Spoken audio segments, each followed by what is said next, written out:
Yeah, I'm going to introduce Carrie Buckman, and she's been serving as the Department of Water Resources Environmental Program Manager for Delta Conveyance. In this role, she oversees all environmental planning and permitting activities related to the department's pursuit of modernized Delta Conveyance. Prior to joining DWR, Carrie spent 21 years in the private sector working on feasibility studies and environmental compliance for large water and restoration projects in the Sacramento and San Joaquin Delta. And so I'll give Karen a pause for this.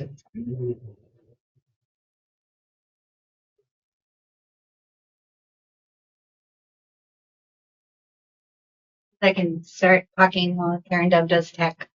Hi, I'm Carrie Buckman. It's nice to be here and see everybody. I will try to project. I hate microphones even when they're working, so I'm kind of happy to not have to deal with it. But if you can't hear, just sort of flag me from the back. Okay, so I hear you guys start with a trivia question. So I'm going to ask the trivia question now, and then the answer will be later in the presentation. So if the Delta Conveyance Project had been operational in this water year, 24-25, how much water would have been captured? A is 236,000 acre feet, B is 403, C is 628, and D is 952.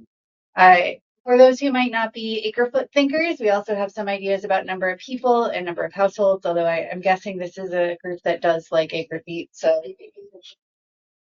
all right. So, oh wait, I guess I should see what you think. Who thinks A? B, C, D. All right. Hold those thoughts. We'll come to it in a bit. All right.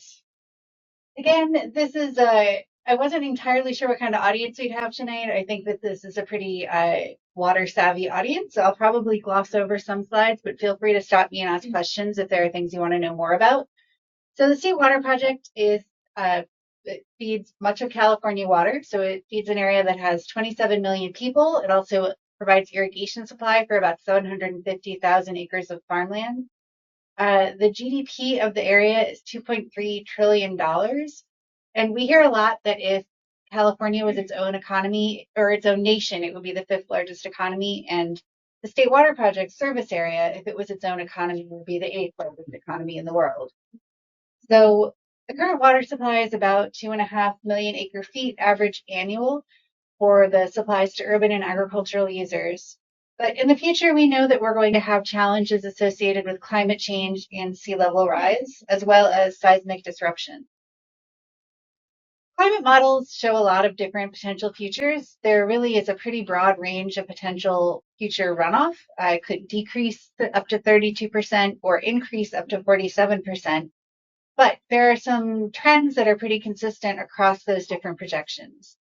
So we do expect, regardless, to see increased precipitation falling as rain instead of snow. We also expect to see more extreme drought and flood cycles, and also what we call flashy storm events, which are increased precipitation within otherwise dry periods. And a lot of these things are things that we talked about conceptually historically, but we've really started to see more often in the recent years. I think it was water year 21, where in October we had a very wet storm. I think most of your Sacramento folks, it was like 5 inches in a day. And then over Christmas, there was also a very wet period, but otherwise there was like no rain for the entire winter. We see that a lot more. We also see the flipping from really dry conditions to really wet conditions. And, as it gets a little wet, like we've had 3 wetter years, now we're getting nervous. Something bad is coming. So we're really seeing a lot of these things happening. And with that, we know that there are challenges coming to the State Water Project. Our current system is just not built in a way to handle those changes. So the Delta Conveyance Project would help by adding new intakes in the North Delta, and that would allow additional water to be captured and moved during the winter when there are high flows. And right now that water is not available to be captured, typically because of physical or regulatory limitations in the South Delta. The new North Delta intakes for the Delta Conveyance Project would be in a different place, and so they would have different issues around them. They wouldn't need to have the same kinds of fish protections. They have different fish protections. So it would add capacity to safely divert that water during those high flow events while meeting water quality and species protections. So that will help us guard against what we often refer to as declining baseline supplies, that we understand that the State Water Project is going to continue to decline without further action. And also, we're really, really very concerned about seismic risk.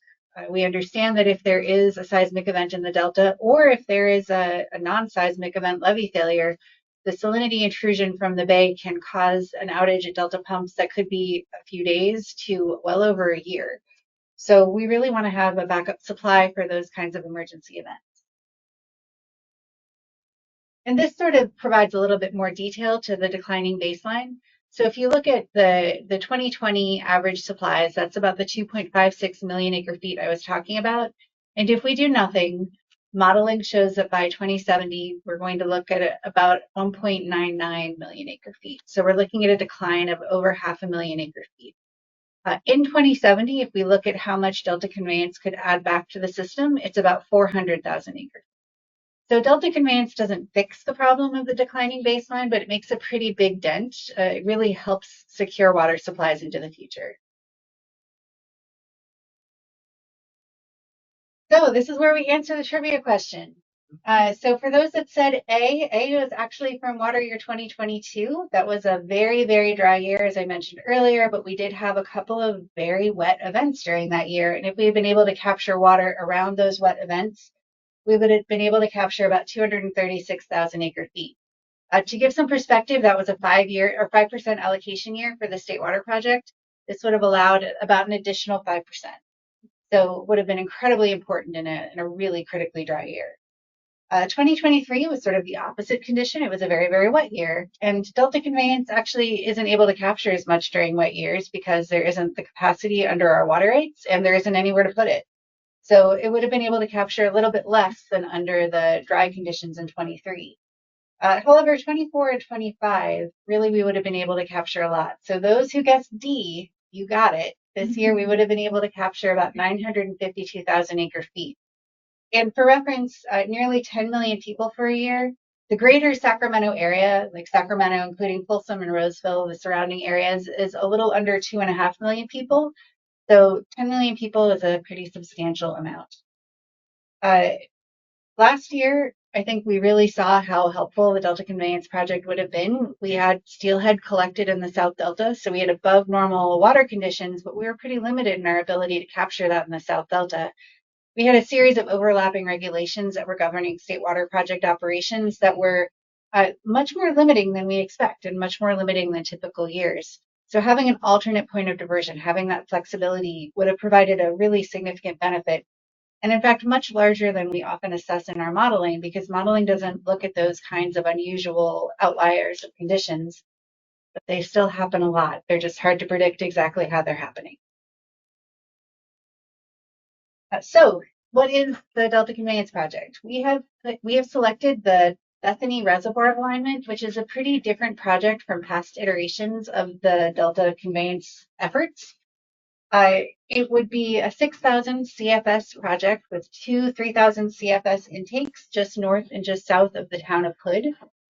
There would be a conveyance tunnel that's about 45 miles long, 36-foot inner diameter, one tunnel, not two, just one, and 11 shafts. If you look at the map, I don't think I have a pointer, but there are two TBM launch areas. So at both of those areas, there would be a tunnel boring machine launched in opposite directions. And two would meet in the middle near the I-5 marker. And then one would go to the intakes and one would go down to the southern area near the pumping plant. So the project, we really focused this time on trying to reduce impacts to local communities and the environment. So we really worked to understand local traffic conditions and reduce construction effects wherever we could. We had a stakeholder engagement committee that helped provide input during that phase of development to help see where we could reduce those impacts. We also continuously worked to try to develop a smaller footprint. I mean, this is a large project and it does still have a significant footprint, but we are trying as much as we can to shrink the facilities and reclaim areas when we're done to the extent possible. We're also looking at ways to minimize noise, traffic, power, aesthetic effects, boating and waterways, and land disturbance. And this route avoids the heart of the Delta. One of the things we were trying to do is stay closer to I-5 from a logistics standpoint. That really helps because we don't have large equipment moving through the center of the Delta. Additionally, the soils in that area are better. It's not sort of under the Delta peat soil, so it is a geologically more stable area. So a little bit more about the facilities. This is a rendering of what the intake might look like. So there would be fish screens and an intake along the Sacramento River. Highway 160 would be moved during construction, but would be relocated back to essentially the same place. There would be 2 side-by-side sedimentation basins that would be used to settle the material. The river has a lot of sediment in it. We don't want that to go into the tunnel because it will sort of solidify on the bottom. So we'll settle out the material that we can, and then in the back there is the shaft where the water would drop down into the tunnel.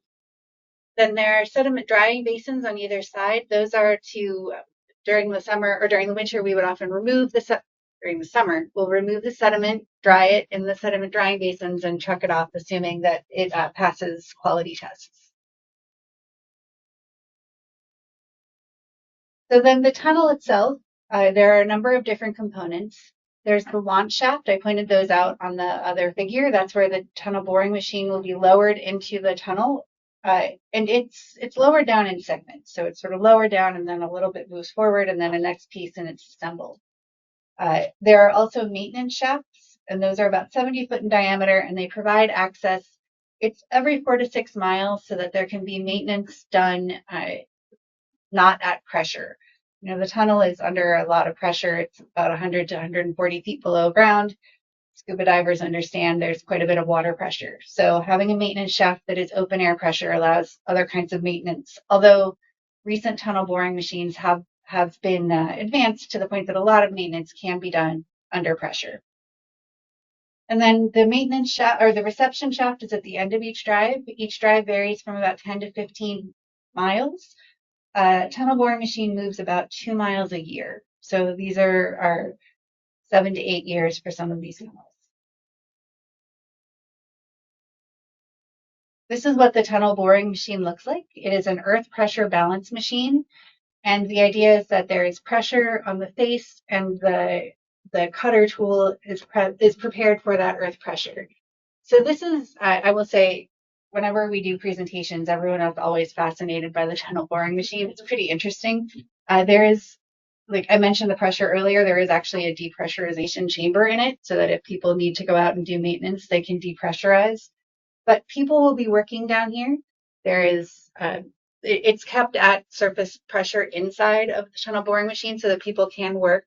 So just a little bit of idea about how this works. So the tunnel boring will happen here. The grout comes, here to see up close, through this screw conveyor up to a conveyor belt that takes the materials back out to the shaft and then that's lifted up to the surface. And then there's also a conveyor coming in with the precast tunnel segment liners. So they come in and they're installed at the surface, sort of around here. These are the jacks that push the face forward to allow it to advance. You can come back if there are questions. Okay, and then at the southern end of the tunnel is the Bethany complex. So this is where the tunnel connects to the existing State Water Project. The Bethany Reservoir is an existing reservoir on the State Water Project California Aqueduct. I say reservoir, that is its title, but it's really a regulating facility. It's not a water storage facility. It's more like a wide spot in the aqueduct. So it's not we don't really need to balance storage within the reservoir. So the new facility at the south end will include a pump station to pump the water from the tunnel up to the surface, and we'll have enough pressure to push it up through 4 pipelines into the Bethany Aqueduct. At the pump station, there will be a surge relief basin as well. And then there are 4 pipelines that have a couple of short tunnel segments to go under conservation easements, and then a discharge structure into Bethany Reservoir.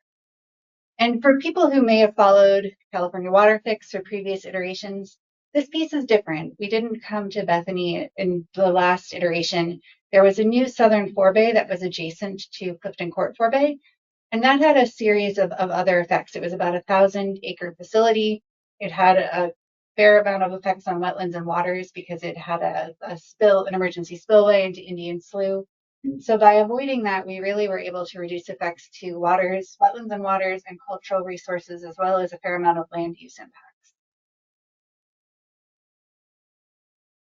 So last year we completed a cost estimate. The prior cost estimate had been in 2020, and it was a little under $16 billion. So the new cost estimate in May of 2024 was for $20.1 billion in undiscounted 2023 dollars. So this was based on the conceptual engineering documents that were developed for this project. The original cost assessment in 2020 was really based on a slimmed down, simplified version of California Water Fix, whereas this is really based on the Bethany Reservoir alternative. But it included cost estimates based on unit rates, quantities, and durations. We at this point have a much better understanding of ground conditions, schedule, and risks. It includes contingency and risk treatment costs to account for uncertainty. And there were 2 independent estimates with reconciliation to make sure that the numbers were solid. So one of the things to note here is that the costs went up from 15.9 to 20.1 billion, but I think many people know that costs have gone up quite a bit for construction materials. So if we just look at escalation in materials and inflation costs, 15.9 billion from 2020 escalates to 20.2 billion in 2023. So that does show that our cost estimates actually have a fair amount of consistency across the years. We also did a benefit cost analysis, and so we compared the benefits. We monetized the water supply reliability and the water quality, and then we also looked at the benefits of seismic resilience. As I mentioned earlier, having the backup after a seismic event could be very valuable. I will say, as a spoiler, the value of that was very, very high, but when you looked at the probability of that, it was much lower. So in the end, the benefit associated with that was pretty small. The water supply reliability was really the key benefit from a monetary perspective. For the cost side, we looked at the construction estimate that we just discussed, and we added operations and maintenance costs, and we also factored in unmitigated environmental impacts, which do have an economic cost. And with those compared, we ended up with a benefit cost ratio of 2.2. We have worked really hard to try to engage with the community. I think probably it's no surprise that this is a controversial project, but we worked hard to try to engage in a meaningful way, understanding that the public does not support the project, and we're not going to convince them to support the project. We're really focused on trying to engage and listen and hear feedback, but not change hearts and minds.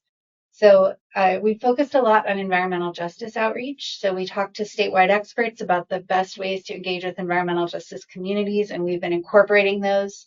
It includes principles like meet them where they are instead of expecting those communities to come to our meetings. So we've done a lot of creative things with tabling at local fairs and other ways of trying to reach communities that we haven't done historically. We have a pretty significant tribal coordination and consultation activity. So we worked with tribes, and again, the tribes are very opposed to the project, but they were willing to work with us to try to look for ways to reduce impacts. And so we used that to develop our impact analysis and mitigation in our environmental impact report. We had community meetings in small communities. During COVID, we would go sit outside in different facilities and people would come talk to us. And we really used that to help refine the conceptual engineering and design process. We also had stakeholder engagement committee meetings, as I mentioned earlier, and that was a committee of 19 or 20 people, and we met, I think, 19 times over about a year and a half to really work through all of the elements of conceptual design and look for ways to reduce those impacts. We were working now to develop a community benefits program, which I'm going to talk about in a minute. And we also have a wide variety of public information materials so that people will find something. Some people prefer videos, some people prefer written. So we try to have a lot of different ways to reach people. So the community benefits program is a part of the project. It's an important part of the project. And it really recognizes that the benefits for state water project water supply are to state water contractors, but the impacts are to the communities in the Delta. Those that are impacted are not going to receive any benefits of the project. And so as part of our environmental impact report under CEQA, we did look at the impacts under CEQA and mitigation, and that's all included as part of this discussion, but we understand that it's pretty prescriptive and it may not address the full suite of impacts that are felt by communities. So we've added this community benefits program to try to address the adverse effects that may be felt during construction that are not fully mitigated under CEQA. So we have a couple of components and we develop these with the community to try to make sure that whatever we're doing is what the community actually wants. So we have a community fund that would propose, it's a fund that would fund projects that are community proposed that would help sustain the community during the project. And then we're also looking at implementation commitments, which can include things like hiring targets, job training, education, use of local businesses, and potentially what we sometimes call leave behind facilities. So if there's a part of the project that the community wants to remain, like parking, we have a park and ride. If the community wants that, we can work with the local government to leave it in place. So a little bit of where we are and where we're going. We still have a lot of permitting work to do. We are in the middle of our water rights hearing process to change our point of diversion for our water rights. We're not trying to expand our water rate, but add some points of diversion. And we are also going to need to go through the Delta Plan consistency process. So those two key permitting activities are still underway, but scheduled to be complete at the end of 2026.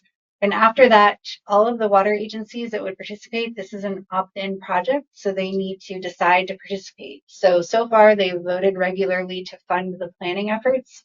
So in 2027, they will be determining if they want to participate in the ultimate project. From there is design procurement, and the green shows all of the different design activities. So by each feature, there would be design. The design extends into construction because sort of design starts and then early works start, but the more complicated designs would continue. So then early works construction, the box blocks it, but it starts in 2029 with some power and road work to try to get people to the facilities for construction. And then the longest item is really the tunnels. So that really needs to start as soon as possible. A startup would be in 2042 to 2044. So I think that brings me to the end of my presentation. I'm happy to answer any questions.